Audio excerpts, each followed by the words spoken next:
એટલે કંસના સેવકોએ આ સલાહ આપી કે આ જે શ્રી હરિના અંગરૂપ બધી વસ્તુ છે ને એના ઉપર આક્રમણ કરો, બ્રાહ્મણો ઉપર આક્રમણ કરો, બ્રાહ્મણો ઉપર અભાવો થઈ જાય એવું કરો.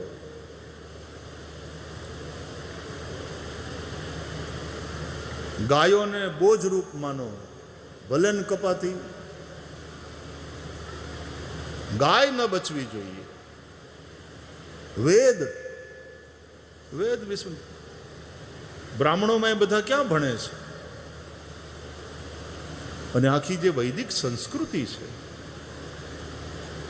કોઈક સમય 1100 કરતા વધારે શાખાઓ હતી બધા જ વેદોની થઈને. 1001 શાખા તો માત્ર સામવેદની, ચારેય વેદની મળીને બહુ ઓછી શાખાઓ અત્યારે બચી શકી છે. એના વિદ્વાનો હજી છે. માં સસ્વર વેદ પાઠ કરનારા, શિક્ષા, કલ્પ, છંદ, જ્યોતિષ, વ્યાકરણ 6 અંગો સાથે વેદોનું શિક્ષણ લેનારા કેટલા બ્રાહ્મણો, કેટલા પંડિતો. સાવ નથી એમ નહીં, હજી છે. અને હજી દક્ષિણમાં તો ખૂબ સારી રીતે ચાલે છે, કાશીમાં પણ. અને કાશીમાં બધા જ પ્રાંતના વિદ્વાનો બ્રાહ્મણો રહે છે. સાઉથ ઇન્ડિયનોની કેટલી મોટી વસ્તી કાશીમાં. ગુજરાતી સમાજ પણ બહુ મોટો છે કાશીમાં. વેદ, તપ. તપ એટલે સહન કરવું, પણ સત્યનો માર્ગ ન છોડવો. સત્ય ન છોડવું, ધર્મ ન છોડવો. ધર્મને માર્ગે ચાલતા, સત્યના માર્ગે ચાલતા જે સહન કરવાનું આવશે, સહન કરીશું, નહીં છોડ. અને આખી વિચારધારા બદલાઈ જાય. મહેનત વગર મળે તો માણસે મહેનત નથી કરવી. કોઈક સમય હતો કે હરામનું નથી ખાવું, જેમાં આપણો પરસેવો આપણે ન પાડ્યો હોય એવી વસ્તુ એ આપણા હકની નથી. આ તેજસ્વીતા હતી.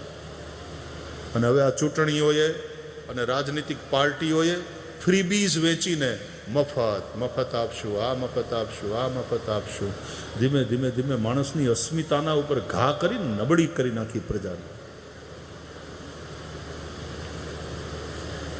તપ નથી,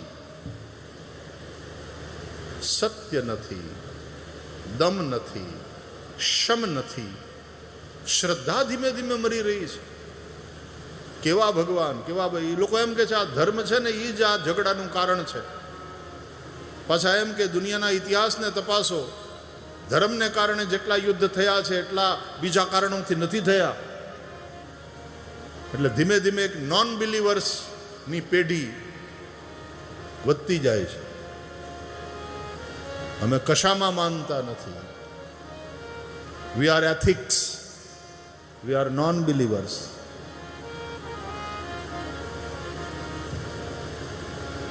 અને ભૌતિકવાદ જેટલો વધશે એને કારણે કઠોરતા આવવાની અને દયા જવાની.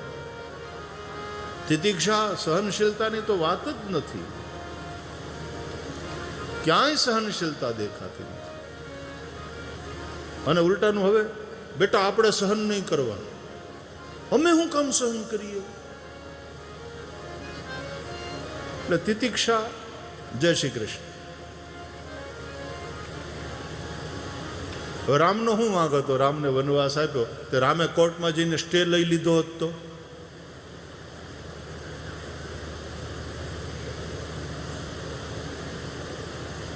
રામે કોઈને કીધું પણ મારો વાંક હું, મને કોઈ કહેશો મારો વાંક હું?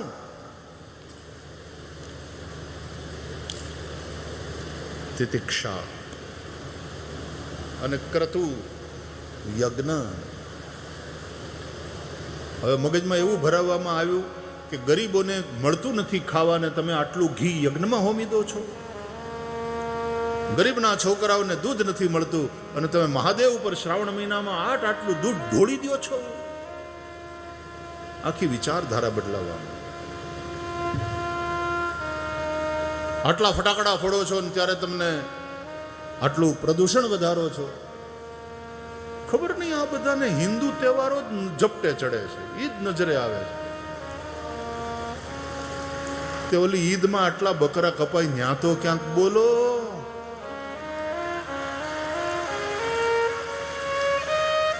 એ લોહીની નદીઓ વહેશે એ નથી દેખાતી તમને?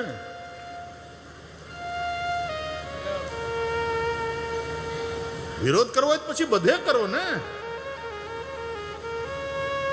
31મી ડિસેમ્બરે કેટલી બોટલું ખુલે છે એ તો જુઓ. અને કેવી કેવી પાર્ટીઓ થાય છે. પણ આમ જાણે હિન્દુત્વ ઉપર અને સનાતન ઉપર આક્રમણ જ કરવાનો એક એજન્ડા થઈ ગયો એમ.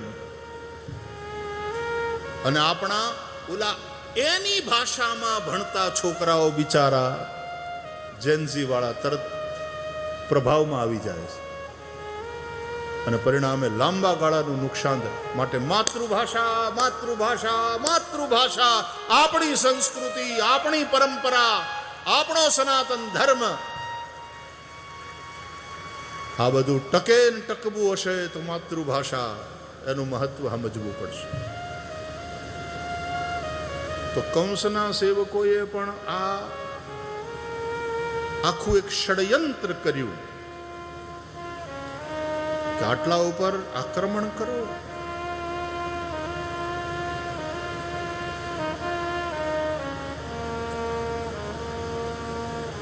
દૈવી સંસ્કૃતિ ભારતમાં ફાલે ફૂલે કે આસુરી કલ્ચર. અસુષુ રમંતે ઇતિ અસુરા. અસુર એટલે જે અસુમાં જ રમે છે, પ્રાણોમાં જ રમતા રહે, ખાઓ પીઓ ને મજા કરો, એવી જેની વિચારધારા. Eat, drink and be merry. 3 W's are there in their life: wealth, women and wine. That's fine. એમાં જ જેને જીવનમાં જાણે બધું મળી ગયું એવું લાગે. તો આસુરી જે વિચારધારા છે. રામાયણ શું છે? એ રામ અને રાવણની લડાઈ થોડી હતી, એ બે વિચારધારાઓની લડાઈ હતી. દશાનની વિચારધારા અને દાશરથી વિચારધારા, એ બંનેની લડાઈ છે. દાશરથી વિચારધારા ત્યાગ અને સમર્પણની છે અને દશાનની વિચારધારા ભોગ અને અપહરણની છે. લંકામાં ભોગ અને અપહરણ, જે ગમ્યું લઈ લ્યો, પડાવી લ્યો. અપહરણ, સુર નાગ, ગંધર્વ કન્યા, રૂપ મુનિ મન મોહી, આ બધાને હરીને લઈ આવ્યો રાવણ. બાય ધી વે, હોનાની લંકા હતી, હોનાની અયોધ્યા નહોતી. અને હોનાની લંકા રાવણે પોતાના પૈસાથી બનાવી નહોતી, એ કોકની હતી, એના ઉપર કબજો કરી લીધેલો. અટણ નથી કબજો કરવા નીકળ્યા બધા. અહીં ઓઇલ છે ને અહીંયા આ છે, આ અમારું.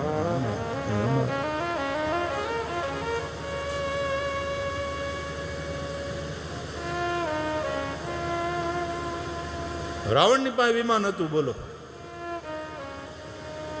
રાવણનું નહોતું, કુબેર પાસેથી આંચકી લીધેલું હતું. અપહરણ અને ભોગ, આ દશાનની વિચારધારા છે. ત્યાગ અને સમર્પણ એ દાશરથી વિચારધારા, એ રામની વિચારધારા છે.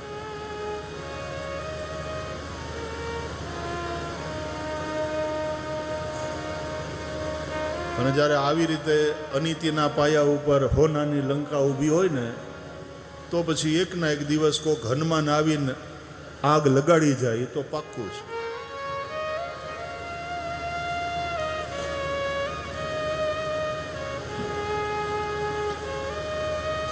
તો એ દૈવી વિચારધારા, એનો પ્રચાર પ્રસાર થાય. મથુરાના કારાગારમાં અંધારી આઠમની રાતે એક એવું અજવાળું થયું કે એનો પ્રકાશ સર્વત્ર, અને અજવાળાનું નામ શ્રી કૃષ્ણ. પધાર્યા પ્રભુ ગોકુળમાં નંદજીને ત્યાં. નંદસ્ત્વાત્મજ ઉત્પન્ને જાતાલ્લાદો મહામનાઃ આહૂય વિપ્રાન વેદજ્ઞાન સ્નાતઃ શુચિઃ અલંકૃતઃ. ભગવાન ગોકુલમાં પધાર્યા ત્યારે ઉત્સવ થયો.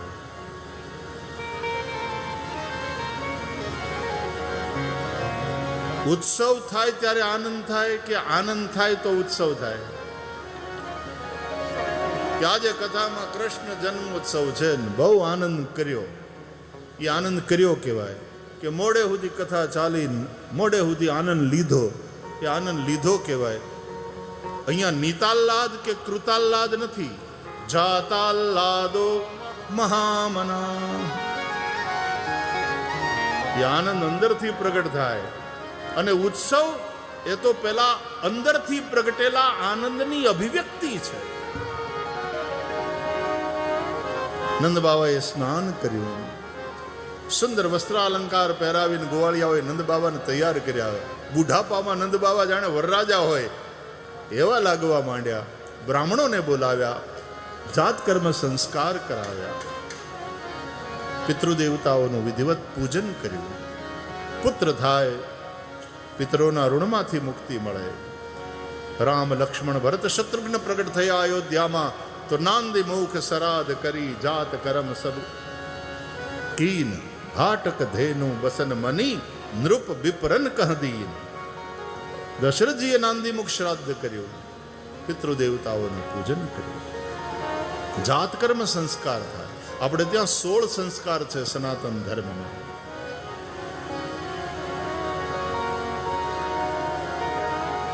બાળકો માટે, પ્રજા માટે યજ્ઞની જેમ પતિ અને પત્ની ગૃહસ્થાશ્રમને ભોગવતા હતા.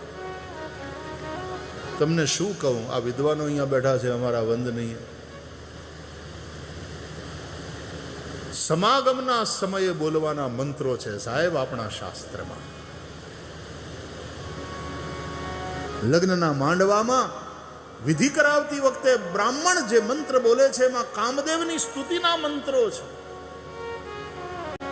ગૃહસ્થ માણસે ધર્મપૂર્વક અર્થ અને ધર્મપૂર્વક કામની ઉપાસના કરવાની છે. પૈસો કમાવાનો છે અને પ્રજાને ઉત્પન્ન કરીને વંશને પણ ચલાવવાનો છે. ઇન્દ્રિયોને તૃપ્ત કરવા માટે થઈને વિષય ભોગ નહીં, અને એ વિષય ભોગના બાય પ્રોડક્ટ રૂપે સંતાન પેદા થઈ જાય એમ નહીં. સંતાનોત્પત્તિ દ્વારા વંશ વૃદ્ધિ અને પિતરોના ઋણમાંથી મુક્તિ માટે ખૂબ સંયમપૂર્વક જીવતા જીવતા પતિ અને પત્ની એ બંને ક્યારે, ક્યાં, કયા સમયે ગર્ભાધાન થાય, ધર્મશાસ્ત્રોમાં એનું સ્પષ્ટ માર્ગદર્શન છે.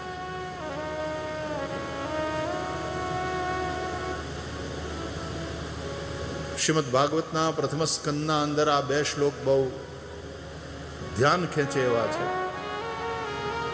ધર્મસ્ય હ્યાવ વર્ગસ્ય નાર્થોર્થાયોપકલ્પતે નાર્થસ્ય ધર્મૈકાંતસ્ય કામો લાભાય હિ સ્મૃતઃ કામસ્ય નેન્દ્રિય પ્રીતિઃ લાભો જીવેત યાવતા જીવસ્ય તત્વ જિજ્ઞાસા નાર્થો યશ્ચેહ કર્મભિઃ.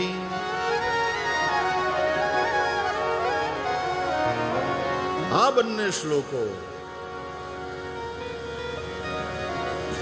એમાં 4 પુરુષાર્થની સિદ્ધિ ગૃહસ્થ માણસ કેવી રીતે કરે એવું સરસ માર્ગદર્શન છે. ભાગવત એ વાંચજો, આખું ભાગવત ઘરે બેસી આખું ભાગવત વાંચજો તો ખરા. તમને ખબર નથી તમારી પાસે શું છે. કોક દી તિજોરી ખોલો તો ખરા, ઉઘાડીને જુઓ તો ખરા. જેને તમે પથ્થર માનો છો એ ક્યારેક કોઈક જોહરી આવે ને કે અરે તમને ખબર નથી મોંઘા મૂલું રતન છે આની કરોડોમાં કિંમત થાય. આપણે ખાલી આને સાધારણ પુસ્તક માનીને રાખી મૂકીએ છીએ. એનો સ્વાધ્યાય કરો. શ્લોકાર્ધમ શ્લોકપાદમ વા પઠેદ ભાગવતંચય નિત્યમ પુણ્યમવાપ્નોતિ રાજસૂયાશ્વમેધયો. નિત્ય પાઠ. શ્રીમદ ભાગવતમ પુરાણ તિલકમ યદ વૈષ્ણવાનામ ધનમ યસ્મિન પારમહંસમેવ મમલમ જ્ઞાનમ પરમ ગીયતે યત્ર જ્ઞાન વિરાગ ભક્તિ સહિતમ નૈષ્કર્મ્યમાવિષ્કૃતમ તચ્છૃણવન પ્રપઠન વિચારણ પરો ભક્ત્યા વિમુચ્ચે નરઃ. એક એક શ્લોક એટલા અદ્ભુત છે. મારે એ કહેવાનું છે કે યદ વૈષ્ણવાનામ ધનમ, આ વૈષ્ણવોનું ધન છે. ભગવદ્ ગીતા એ સનાતનીઓની સંપત્તિ છે.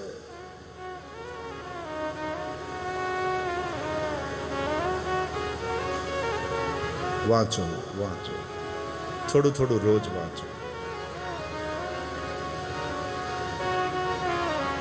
ઉત્સવ થયો, ખૂબ ગાયોનું દાન કર્યું. 7 તલના મોટા મોટા પર્વતો બનાવી અને રેશમી વસ્ત્રોથી આચ્છાદિત, એમાં રત્નો પાછા ખોસ્યા, એનું દાન કર્યું. ગોપીઓને ખબર પડી, નંદ भयो महर के पूत जब यह बात सुनी आनंदे सब लोग. આવી વ્રજાંગનાઓ સુંદર વસ્ત્ર અલંકાર ધારણ કરી, હાથમાં યશોદાના લાલાને માટે ભેટ લઈ એના લાંબા ચોટલા ગૂંથેલા અને ચોટલામાં ફૂલ ગૂંથેલા. તે હાલતી જાય અને ફૂલની વૃષ્ટિ થતી જાય માર્ગ ઉપર. અને એ ગોપીઓ હાથમાં ભેટ લઈ નંદજીને ત્યાં આવવા માંડી. નંદજીને ત્યાં એટલી બધી મોટી ભીડ થઈ. અરે બાજે બાજે રે બધાઈ મૈયા તોરે અંગના કે બાજે બાજે રે બધાઈ મૈયા તોરે અંગના. બાજે બાજે રે બધાઈ મૈયા તોરે અંગના. એ બાજે બાજે રે બધાઈ મૈયા તોરે અંગના. મૈયા તોરે અંગના, એ મૈયા તોરે અંગના. મૈયા તોરે અંગના, ઓ મૈયા તોરે અંગના. એ બાજે બાજે રે બધાઈ મૈયા તોરે અંગના. ઓ બાજે બાજે રે બધાઈ મૈયા તોરે અંગના.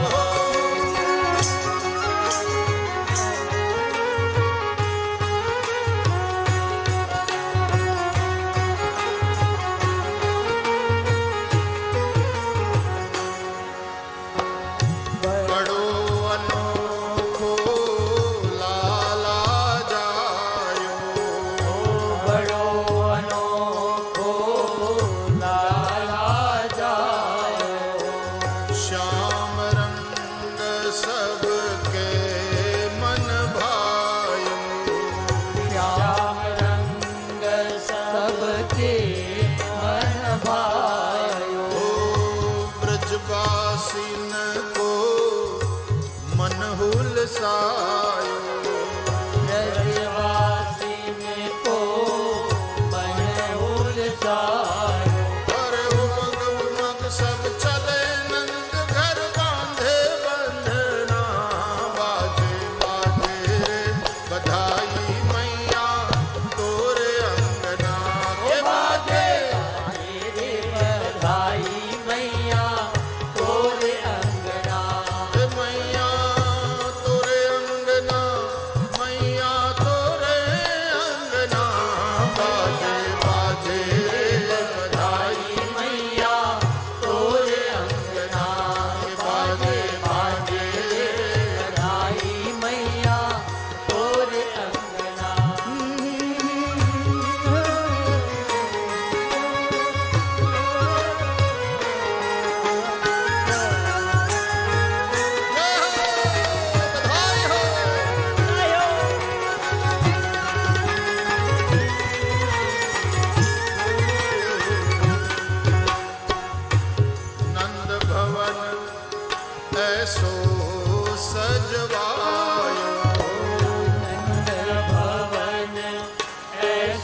વ્રજભાષા લવાયો વૈકુંઠ હુકો દિયો લજાયો વૈકુંઠ હુકો દિયો લજાયો સબ લોકન તે ઘનો સુહાયો સબ લોકન તે ઘનો સુહાયો ટોલ ટોલ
नंदोत्सव के साथ आज की कथा को यहाँ पर विश्राम देते हैं। प्यारे भाई बहन, आज ठाकुर जी का श्री गिरिराज जी की झांकी भी सजी है। ठाकुर जी को भोग लगा है, आप लोगों ने दर्शन किया होगा। मैं ठाकुर जी को प्रणाम करके फिर व्यासपीठ पर आया। कल पुनः 3:30 बजे से भागवती जय घोष करें। श्री द्वारकाधीश की जय, श्री गोवर्धन नाथ की जय, श्री गिरिराज धरण की जय, श्री बालकृष्ण लाल की जय, सद्गुरु भगवान की जय।